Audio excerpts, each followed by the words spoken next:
Hello students, आज हम पढ़ेंगे वैश्वीकरण के बारे में।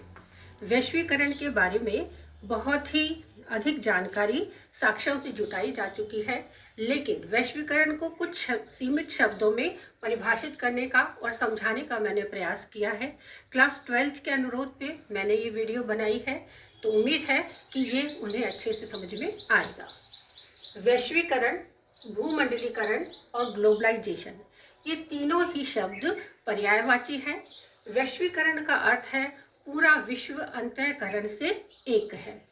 भूमंडलीकरण का अर्थ है पूरा भूमंडल, पूरी पृथ्वी एक है, पूरी धरा एक है। और ग्लोबलाइजेशन का अर्थ ये है कि पूरा ग्लोब यानी पूरा विश्व अब एक हो चुका है। दूरियां सिमटती चली गई हैं, अब दूरियां दूर नहीं रही और आसानी से हम कहीं भी आ जा सकते हैं।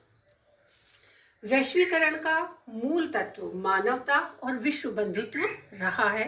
हम सब पहले मानव हैं और विश्व बंधुत्व की वजह से हम एक दूसरे से जुड़ाव का अनुभव करते हैं। ये हमारी भारतीय सभ्यता और संस्कृति की भी पहचान है, जिसे प्राचीन काल में वसुधैव कुटुंबकम के नाम से पहचाना गया था। उसी का नवीन रूप अब वैश्वीकरण, भूमंडलीकरण और ग्लोबलाइजेशन के रूप में हमारे समक्ष प्रस्तुत हो चुका है।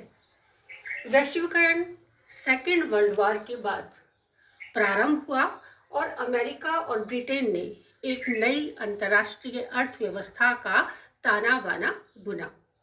इस नई अंतर्राष्ट्रीय अर्थव्यवस्था का मूल उद्देश्य था कि सेकेंड वर्ल्ड वॉर से जो प्रभावित राष्ट्र थे उन्हें निर्माण के लिए कुछ अनुदानित ब्याज दरों पर ऋण व्यवस्था उपलब्ध कराई जाए, और इसी वजह से इस वैश्वीकरण का प्रारंभ हुआ था। वैश्वीकरण सेकेंड वर्ल्ड वॉर के बाद में स्टार्ट अवश्य हो चुका था, लेकिन कोई नई चीज जब आती है तो उसका धीरे धीरे से ही विस्तार होता है। तो वैश्वीकरण ने भी धीरे धीरे शुरुआत करने के बाद इसका आधुनिक रूप हम जो देखते हैं वो 1990 के दशक में 1990 के बाद से 1990 के दशक के बाद से ये तेजी से पनपा, इसे एक नए पंख लग गए और एक नए प्रारूप के रूप में ये ग्लोबलाइजेशन हमारे सामने उपस्थित हुआ। स्टूडेंट्स, हम लोग अगले वीडियो में थोड़ा और विस्तार से वैश्वीकरण के बारे में जानेंगे। उम्मीद है कि ये जानकारी आपको समझ में आई होगी।